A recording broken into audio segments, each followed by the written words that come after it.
Hi, I'm Riley Bowman, Director of Training at ConcealedCarry.com, and welcome to Shooter Ready Challenge. This month, we're going to be doing another one of these fun Steel Challenge ones. You've seen maybe a couple of these in the past. It's been a few months, so I thought we'd introduce another one just to mix it up and have some fun. This is the Steel Challenge stage that's known as Accelerator, or Steel Challenge stage number 105. Accelerator, I obviously set that off. Accelerator is a lot of fun because the things we're going to be working on there, there's acceleration involved, or throttle control would be the word I prefer to use, where we have small targets mixed with big targets. But not only that, we have small targets and big targets at closer and further away distances. And that's the fun aspect, I think, of Accelerator, because we have these really big, this would represent steel plates. I think they're like 18 by 24 inches. And then the circles, I think, are like 10 or 12 inches. And so we've got some acceleration and deceleration depending on which direction you go at both the close distance and the far distance. And then, of course, we finish on the stop plate, which is the one that's marked with the red pole, if you will. And that's Accelerator. That's what we're working on. But before we get too far into it, our sponsors of Shooter Ready Challenge are Laser App Software. LASRAPP.com is where you can find them, or laserapp.com. This is the Laser X edition of their software, which allows me to integrate my target, my gun, a laser that's being emitted from the gun. I'll talk about that here in a moment, together with a camera which is mounted on my iPad, and that's what's reading the information and giving us feedback on hit location and the times it takes to get those hits. And so this, I think, is one of the most fantastic ways to train dry fire in your homes, in your businesses, or wherever you're able to set it up. So thank you to laserapp.com for supporting us and sponsoring Shooter Ready Challenge. Another sponsor of Shooter Ready Challenge is Barrel Block, barrelblock.com. Here is one of the barrel blocks. This is actually trimmed already. They come out a bit longer than this. This one's set up, I think, for my P365 XL. The barrel block is our recommended choice for safe dry fire practice anytime you're not using something like this cool fire trainer that I've got here installed in my gun today, which is going to allow for repeated shots with my P320 pistol. Or anytime you're not using maybe another type of laser dot cartridge, like our laser dot trainers at Ready Up Gear.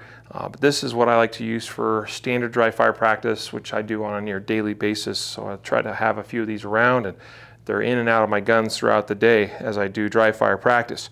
Barrelblock.com, pick one up. They're inexpensive, and it is a very safe way of conducting yourself in dry practice.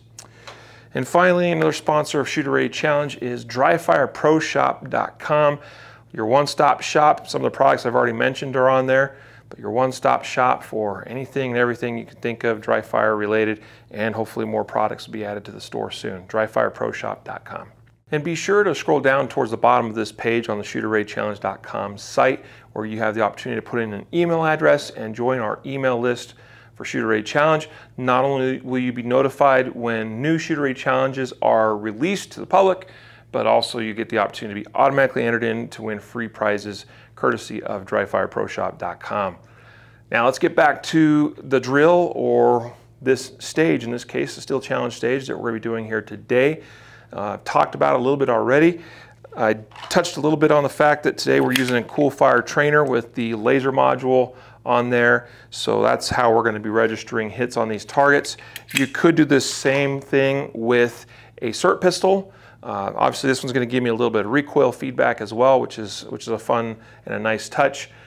But alternatively, if you don't have the ability to use either of these tools, either a SIRT pistol or a cool fire trainer for your gun, you can use a laser cartridge such as the laser dot trainer that I mentioned a moment ago, and put it in your gun, and just, if you want to get your final shot times, you can then just basically simulate trigger presses through the first 4 targets, and when you go to the stop plate in the back, then that's when I would press the trigger all the way through, since you're only going to get that one opportunity to press a shot and get a laser shot when you're using one of those tools, unless you're using a double action only pistol of some kind.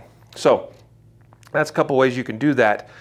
So we'll go ahead and just probably jump right into this. Not a whole lot else to really say, but in past shooter rate challenges where we did some of these still challenge stages, I talked about the importance of transitions. And so you might go back to a couple of those videos. 5 to go was one, and speed option I think was the other one that we did. And so those are, and especially I think 5 to go, if I recall, is a pretty wide setup compared to this one where it's relatively narrow. So transitions were nice and wide. But the transitions, even though they're not as wide on the accelerator drill or stage, it's still important that we're set up with a good balanced stance that's also got my stance opened up enough to permit me to reach the far corners of this easily and precisely. And then just to go back to what we've also covered in those past Steel Challenge shooter rated challenge videos, it's super critical that we get our eyes to the center of each of these targets when we're conducting those transitions. If your eye does not land on the center of each target, your transitions will not be nearly as precise.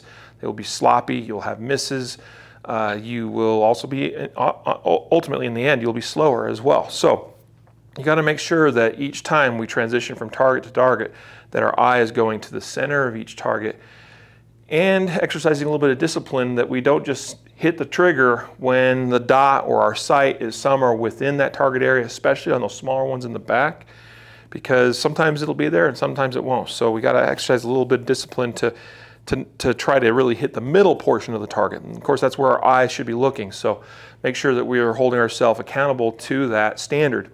And so with getting our eye on the center of each of these targets, as you see, whether it's one of the 18 by 24 plates or one of the smaller circle plates, that's all one solid color, and there's not one particular thing to focus on in the center. That's a harder thing to do. So it's good for you to practice and to train, to learn the discipline that it takes to get your eye to the center of targets like these, even when there's not something to really draw your eye to the center.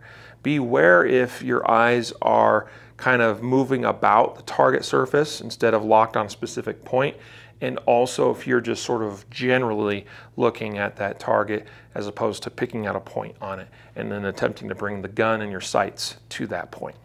So let's go ahead and shoot this now. All right, I've got my CO2 air there. We may have to refill throughout this. We'll get set up. Now this is set so that there's lines on the side of the target. You can pick up these targets, I should have mentioned that, from laserapp.com. They have these already ready to go. That's where these came from. They're fantastic. They're high quality prints, and they are to scale. And that's actually one of the cool things that Ben and the team over there at Laser App did, was to make sure that everything is to scale, so we're practicing as closely as possible to the real thing. And so it tells us right there we need to maintain 5 feet from the target. That's where I've got a line on the floor here to make sure that I'm at the right distance. And then on the sides, there's lines saying that at these lines, these points, the target needs to be put up on the wall 5 feet from the floor. And then everything else is to scale as if I was standing in front of the real thing. So that's pretty cool. All right.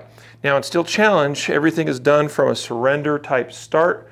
So wrists are going to be above shoulders. I like to have an index that's repeatable and consistent each time, and so that my hands always go to that, so that I'm not just, one time here, and the next time I'm here, and the next time I'm here, and the next time I'm here, something a little bit different each time. I want to go to a consistent start point, and so I've just done it where I touch the brim of my hat because it's consistent, and then I like to try to position my elbow of the hand that begins the draw in a position where basically all I'm doing is dropping the hand to the gun and then not having to move the elbow and the hand to the gun, if that makes sense. Every opportunity you can find to increase efficiency. That's what this is about. Ultimately, Steel Challenge is a speed game. It is a very, very fast-paced sport. The accelerator drill or stage is, if you want to achieve a grandmaster time, if that's something you're shooting for, it is basically 13.7 seconds for 4 runs. So in Steel Challenge, you take 5 runs. You throw out the worst time, and then you add up the 4 remaining ones for a total aggregate score, and we want to be less than 13.7 if we're shooting for Grandmaster. I don't have the breakdowns for the other classes if that's something you're interested in, such as A class, B class, C class, and so on, or Master. So for me, I am currently Master classed in Steel Challenge, so I'm all about trying to break that Grandmaster level. So today we'll see if we can do that. So we'll take 5 runs at this, just like you would in a match. Everything's in place where it should be. I get my hands where I want them, okay? And so we'll go ahead and start now. Are you ready? Stand by.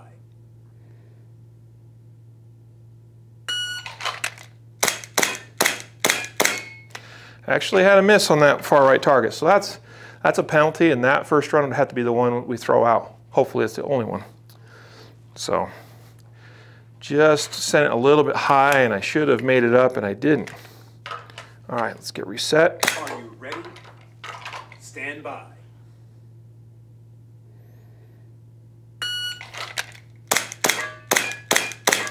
That's a better run.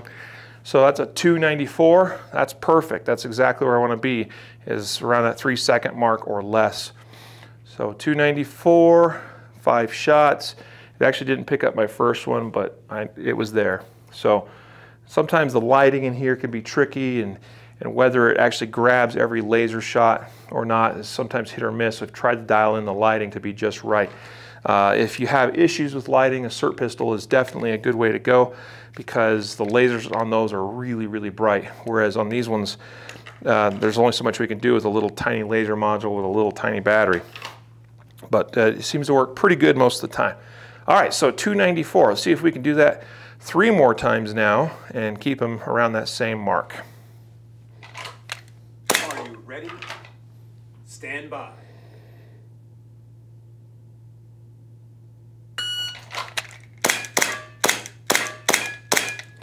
Okay, I had to have a makeup. So I realized it when it was too late. So that's what's interesting, right? Because you look at that big far right plate and you think, man, that thing's so much bigger than the circle ones, and disrespected it. So my transition over there was sloppy. But we made it up, and that's okay. We still got it done at 342. So if we were shooting for Grandmaster time combined with the 290 whatever I had a second ago, we might still be okay. We need to average, I think, 325 or something like that across these 4 runs. So let's see if we can do it again. Are you ready? Stand by.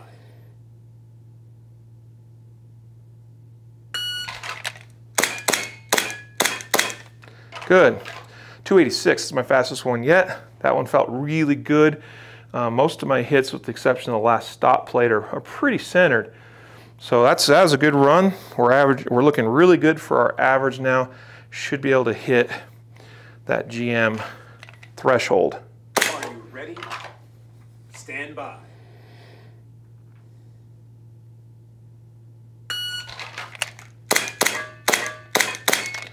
Okay, so I missed my draw a little bit. This is a good lesson, because it was tempting to want to try to really push at that point, since I flubbed the draw a touch. And I know that when I got to that second target, I had this urge to suddenly just like whip the gun over to that far right target and see if I could, make up time. But had I done that, I'm pretty sure it would have been a failure. So just had to stay dialed in and disciplined and shoot everything, as best as I could. And in the end, we ended up with a 307. So I think with like a 291 or 294 thereabouts, and a 340 something, and a 286 and a 307, we should be under that 13.7 mark, and that should be a Grandmaster run on Accelerator. That's pretty cool.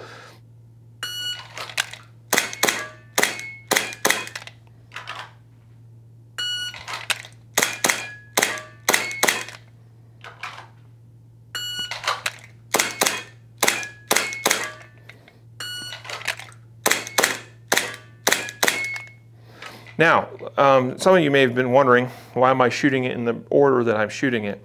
And certainly in Steel Challenge, you can shoot it in any order that you want, provided that you only end on the stop plate, the one that's marked in red or on the red post. And so you can go in any order you want. So it's a little bit of personal preference. Sometimes it's also, there's some kind of recognized approaches to some of these stages that are, that tend to be more efficient, if you will. Where possible, we definitely don't want to have to recross certain paths or move the gun more than is necessary. I would say that probably some of the other viable ways of shooting this that I've seen is that some people prefer, instead of drawing onto the like 10 or 12 inch circle on the left, they find it a lot easier and reassuring to simply draw to the big plate. And I get that. So you could definitely draw to that a lot quicker and it feels more comfortable. But then I do have to transition outward and then come back, as opposed to just starting here and then that second transition is not nearly as far, and we're not recovering ground we've already covered. So, but if that's your preference of drawing to that bigger, easier target, that's something that you should consider at least. The other thing would be deciding if you wanted to actually start from the rear. Some people might want to go on those harder ones and then swing to the far left and end with 3 fast ones. Since the stop plate is, well, it's actually in the middle, but some people, I think, just like that. That feels more comfortable to them. So, and then, yeah, that's probably the 3 most common ways that you might see this shot, is either left first and then over to the far right and back to the middle, or big plate and then left and then back over to the right and then towards the middle, or then just shooting the back 2 targets and then the close ones and then ending in the middle. So you can play around with that and see what kind of data you get. Just because I don't think I've really shot those that way, why don't we take a couple of runs and see if the times are comparable? I think that's worth knowing. So we're going to go big plate, small plate.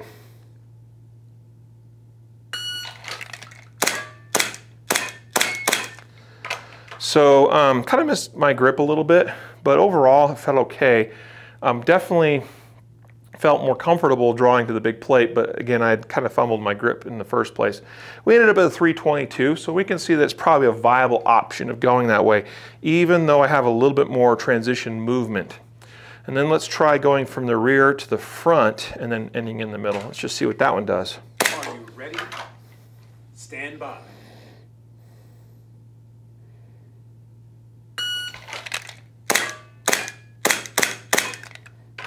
So it didn't pick up my shot, although I called a good one. But again, that would have been a 323. And so our total time, kind of in the ballpark. If I paired it up again with the way we shot it previously, just for one more point of data measuring.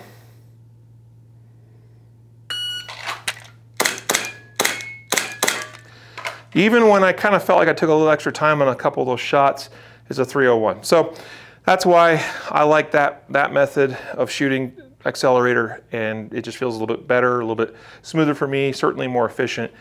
And so there you go. Accelerator Stage SC105 from Steel Challenge. It's a great one because, again, we're testing throttle control multiple times on multiple levels, since we're experiencing that up close and far away, and I like that aspect of it. So it's a good one to practice, to learn throttle control, to really hold yourself in a disciplined fashion to your sights and your sight picture, making sure you see what you need to see. And then, of course, as is the case with Steel Challenge, it's really critical you get your eyes to the center of every target as you're transitioning. So, hope you enjoy this one, guys. Go give it a try. Love to see how you do. Feel free to share it with us. Hit me up on social media. And until next time, don't forget our sponsors, laserwrap.com, barrelblock.com, and also our other sponsor, dryfireproshop.com. So I hope you enjoy this one, guys. Give it a try. Look forward to seeing what you could do. We'll see you next time.